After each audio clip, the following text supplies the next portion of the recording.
सावन का महीना आने वाला था। चारों तरफ हरियाली ही हरियाली थी।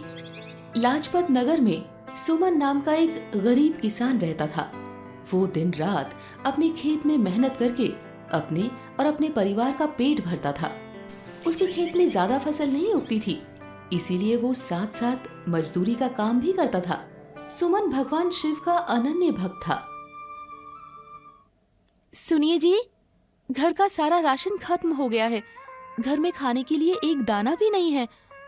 बच्चे कल रात से भूखे हैं। आते हुए सब्जी और राशन लेते हुए आइएगा। मालती, मैं शिव मंदिर जा रहा हूँ। शिवलिंग को जल चढ़ाकर मैं काम की तलाश में जाऊंगा। तुम बच्चों को तब तक सत्तू का पानी पिला दो। चाहे कुछ भी हो जाए, मगर सुमन शिव जी की पूजा करना कभी नहीं भूलता था। ओम नमः शिवाय, ओम नमः शिवाय। भगवान, अपने इस भक्त पर भी थोड़ी कृपा बरसाओ। कब तक मेरी परीक्षा लोगे प्रभु? आप तो सब भली भांति जानते हो। जैसे तैसे हमारे घर का खर्चा चल रहा है। अब तो बच्चों को खाना खिलाने तक के पैसे नहीं है मेरे पास। शिवलिंग के सामने सुमन फूट फूट कर रोने लगता है। अपना मन हल्का कर वो काम की तलाश में निकल पड़ता है। कुछ दूर चलने के बाद उसे काम मिल जाता है। अरे भाई सुनो, मुझे ये सारे पौधे इस गाड़ी में रखवाने हैं। क्या तुम ये सारा सामान रखवा दोगे? सामान देखकर सुमन सोचने लगा कि ये तो बहुत सारे पौधे हैं। अगर ये काम पकड़ा तो पूरा दिन यही लग जाएगा। सुमन की चुप्पी देखकर वो आदमी समझ जाता है कि सुमन क्या सोच रहा है। अरे भाई, पैसों की चिंता मत करो। ये सारे पौधे उठाने के लिए मैं तुम्हें 2000 रुपए दूंगा। धन्यवाद मालिक। सुमन वहां रखे सारे गमले और पौधे ट्रक में भर देता है। काम खत्म होने के बाद सेठ उसे 2000 रुपए देता है। ये लो भाई, तुम्हारे 2000 रुपए। धन्यवाद सेठ जी। हे प्रभु, आपको आज मैंने अपनी पीड़ा सुनाई और आपने साथ ही साथ मेरी मदद भी कर दी। आपका बहुत बहुत धन्यवाद। उसने किराने की दुकान से थोड़ा राशन लिया और घर आ गई। ये लो भाग्यवान, मैं महीने भर का राशन ले आया। तुम जल्दी से खाना बना दो, बहुत जोर की भूख लग रही है। और ये थोड़े पैसे भी संभाल कर रख दो। अरे अरे, इतना सारा राशन, इतने पैसे कहाँ से आए? आज एक सेठ ने पौधे और गमले उठाने का काम दिया था। बड़े ही सज्जन व्यक्ति थे, उसके ही पैसे हैं। सब मेरे शिव शंभू की कृपा है। इन पैसों में थोड़े और पैसे मिलाकर मैं सावन के महीने में कावड़ लेकर भगवान भोलेनाथ पर जल चढ़ाने जाऊंगा। अभी सावन का महीना आने में कुछ समय बाकी है। तब तक थोड़ी ज्यादा मजदूरी करके बाकी पैसों का भी इंतजाम कर लूंगा। बाबा, बाबा, ये लीजिए मेरी गुल्लक। आप इसमें रोज थोड़े थोड़े पैसे डाल देना। फिर कुछ दिन में हमारे पास बहुत सारे पैसे जमा हो जाएंगे। फिर उन पैसों से आप कावड़ यात्रा पर जाना। देखा मेरी समझदार गुड़िया को, हमारी बिटिया कितनी होशियार है। सुमन अपने बच्चों को गले से लगा लेता है। बस यूं ही हम सब हंसी खुशी साथ रहें, बस यही कामना है प्रभु। सुमन कड़ी मेहनत मजदूरी करके पैसे बचाता और रोज उस गुल्लक में थोड़े थोड़े पैसे जमा करता था। सावन का महीना आ जाता है। मालती, मैं कावड़ लेने बाजार जा रहा हूँ। तुम मुझे वो गुल्लक दे दो। मालती सुमन को गुल्लक लाकर देती है। सुमन गुल्लक को तोड़कर उसमें से पैसे निकाल लेता है और बाजार के लिए निकल जाता है। बाजार पहुंचकर वो कावड़ के साथ साथ गंगाजल भरने का कलश और कपड़े खरीद लेता है। सब मिलकर कावड़ को सुंदर से सजा लेते हैं। अगले दिन सुमन कावड़ यात्रा के लिए तैयार हो जाता है। मालती, मैं अब निकलता हूँ। अपना और बच्चों का ध्यान रखना। समय से खाना खा लेना।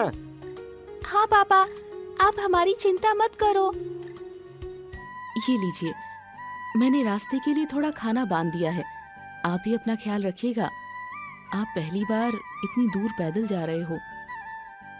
मेरी चिंता मत करो मालती, भोलेनाथ हमेशा अपने भक्तों के साथ रहते हैं। बम बम भोले। सुमन कावड़ यात्रा पर निकल जाता है। दूसरे कावड़ियों के साथ सुमन 2 दिन की यात्रा आराम से तय कर लेता है, लेकिन तीसरे दिन रास्ते में बहुत तेज बारिश होने लगी। सुमन दूसरे कावड़ियों से बिछड़ गया। वो रास्ता भटक कर एक घने जंगल में आगे बढ़ते जाता है। हे भगवान, ये बारिश तो रुकने का नाम ही नहीं ले रही है। मुझे रास्ता ठीक से दिखाई भी नहीं दे रहा है और यहाँ बारिश से बचने की कोई जगह भी नहीं है। सुमन कावड़ को एक पेड़ पे टांग देता है और उसके नीचे बैठ जाता है, मगर बारिश इतनी तेज थी कि वो पूरी तरह से भीग जाता है और उसके सारे कपड़े गीले हो जाते हैं। ये बारिश तो और तेज होती जा रही है। ना जाने कब तक मैं इधर उधर बैठा रहूंगा। नहीं नहीं, बारिश है तो क्या हुआ, मुझे चलते रहना चाहिए।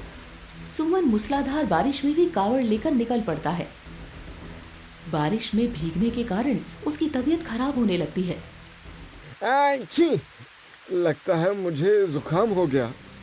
कुछ घंटों में बारिश तो रुक जाती है, मगर सुमन की तबीयत बहुत ज्यादा खराब होने लगती है। वो ठीक से चल भी नहीं पा रहा था। वो सड़क के किनारे बैठ जाता है। दूसरे कावड़ियों ने उससे पूछा, क्या हुआ भाई, तबीयत तो ठीक है ना तुम्हारी? पता नहीं क्या हो गया, मुझे ऐसा लग रहा है जैसे मेरे पैरों में जान ही नहीं बची है। जब उस व्यक्ति ने सुमन के सर पर हाथ रखा तो उसे समझ में आया कि सुमन को तेज बुखार है। बहुत तेज बुखार है। यहाँ तो आसपास कोई डॉक्टर भी नहीं है। एक काम करो, तुम घर वापस लौट जाओ। नहीं नहीं भैया, ये कैसी बात कर रहे हो? इतनी दूर आया हूँ, थोड़ी दूर और सही। अब मैं भगवान भोलेनाथ को जल चढ़ाकर ही वापस घर लौटूंगा। बाकी कावड़िए आगे बढ़ जाते हैं। सुमन वहीं बैठकर चलने की हिम्मत जुटाता है। हे भगवान, कैसे उठूं, कैसे चलाऊं? भोलेनाथ, अब आपका ही सहारा है। उधर कैलाश पर नंदी भगवान शिव से कहता है, सुमन आपका परम भक्त है, इसकी पीड़ा में हमें इसकी सहायता करनी चाहिए प्रभु। नंदी, भक्त बुलाए और उसके भगवान उसकी मदद न करें, ऐसा हो ही नहीं सकता। सुमन को उसके लक्ष्य तक पहुंचाने में मैं स्वयं उसकी मदद करूं, मगर उससे पहले उसे एक परीक्षा से गुजरना होगा। ऐसे कहकर शिवजी कैलाश पर्वत से अंतर ध्यान हो जाते हैं और धरती पर एक भिखारी का रूप लेकर आते हैं। भाई, क्या तुम्हारे पास कुछ खाने के लिए है?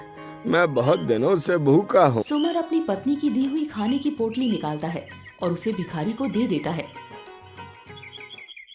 ये लो भाई, ये थोड़ा सा खाना है, आप इसे खा लीजिए।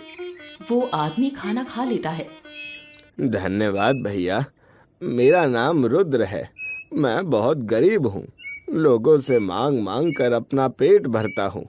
आप यहाँ अकेले क्या कर रहे हो? बाकी कावड़िए तो काफी आगे निकल गए। बारिश में भीगने के कारण मुझे तेज बुखार हो गया है। मेरा शरीर मेरा साथ नहीं दे रहा है। इधर कोई दवाई की दुकान भी नहीं दिखाई दे रही है। मुझसे एक कदम भी नहीं चला जा रहा है। समझ नहीं आ रहा कि आगे का रास्ता मैं कैसे तय करूंगा। चलिए, मैं आपको आपके घर पहुंचा देता हूँ। नहीं नहीं रुद्र भाई, बिना प्रभु को जल चढ़ाए मैं घर नहीं लौटूंगा। भैया, मेरी हमेशा से इच्छा थी कि मैं कावड़ यात्रा पर जाऊं, मगर मेरे पास कभी कावड़ खरीदने के पैसे हुए ही नहीं। अगर आपको कोई दिक्कत ना हो तो आपका कावड़ मैं उठा लेता हूँ और भोलेनाथ के दरबार तक पहुँचा देता हूँ। इससे मेरी और आपकी दोनों की इच्छा पूरी हो जाएगी। आपका बहुत बहुत धन्यवाद भाई। रुद्र सुमन का कावड़ अपने कंधे पर उठा लेता है और सुमन को भी सहारा देते हुए आगे बढ़ता है। दोनों साथ साथ चलने लगते हैं। कैलाश पर्वत पर बैठे नंदी ये देखकर मंद मंद मुस्कुराते हैं। उधर रुद्र के रूप में स्वयं भगवान शिव कावड़ उठाकर सुमन को सहारा देकर चल रहे थे। 2 दिन के सफर के बाद दोनों बाबा के धाम आ पहुंचे। भाई, ये लो आपका कावड़। आप मंदिर के अंदर जाकर बाबा भोलेनाथ को जल चढ़ा दो। मैं यहीं बाहर आपका इंतजार करूंगा। आपका बहुत बहुत धन्यवाद।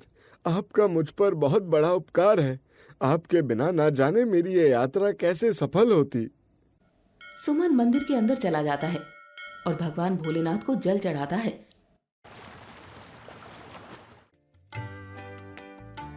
और उनसे क्षमा याचना करता है। मुझे क्षमा कर देना भगवान, मैं आपकी कावड़ खुद नहीं उठा पाया। सुमन शिवजी की आरती करता है और मंदिर से बाहर आ जाता है। मंदिर से बाहर आकर सुमन देखता है कि रुद्र वहीं खड़ा था, लेकिन उसका सर पानी से भीगा हुआ था और उसके कपड़े गीले हो गए थे। अरे रुद्र, तुम्हारे सर पर पानी कहाँ से आया? यहाँ तो कहीं बारिश भी नहीं हो रही है, तुम इतने गीले कैसे हो गए? अभी अभी तुम मुझ पर पानी से अभिषेक करके आए हो, मुझे तो गीला होना ही था, लेकिन मैं तो भगवान भोलेनाथ को पानी। इतना कहकर सुमन रुक गया और रुद्र के पैरों में हाथ जोड़कर गिर गया। ये मैंने कैसा पाप कर दिया प्रभु? मैंने आपसे 2 दिन कावड़ उठवाया है, मुझे क्षमा करिए प्रभु, मुझे अपना दर्शन दीजिए भगवान। भगवान शिव अपने असली रूप में आकर सुमन को दर्शन देते हैं। तुम्हारी सच्ची श्रद्धा और भक्ति ने मुझे तुम्हारे कावड़ उठाने पर मजबूर कर दिया। तुम धन्य हो और धन्य है तुम्हारी भक्ति। मेरा आशीर्वाद हमेशा तुम्हारे साथ रहेगा। इतना कहकर भगवान शिव वहाँ से अंतर्ध्यान हो जाते हैं। आज मेरा जीवन सफल हो गया प्रभु, अब मुझे और कुछ नहीं चाहिए। सुमन की तबीयत में काफी सुधार आ जाता है, उसका बुखार जैसे गायब हो गया हो। वो घर लौट जाता है और मालती और बच्चों को सारी बातें बताता है। बस यूं ही भगवान भोलेनाथ की कृपा हमारे परिवार पर बनी रहे। अब आप देखना, हमारी गरीबी के दिन जल्द ही दूर हो जाएंगे। दोस्तों, आपको ये कहानी कैसी लगी? कमेंट करके जरूर बताएं। ऐसी और कहानी सुनने के लिए इसे लाइक और शेयर जरूर करें। धन्यवाद।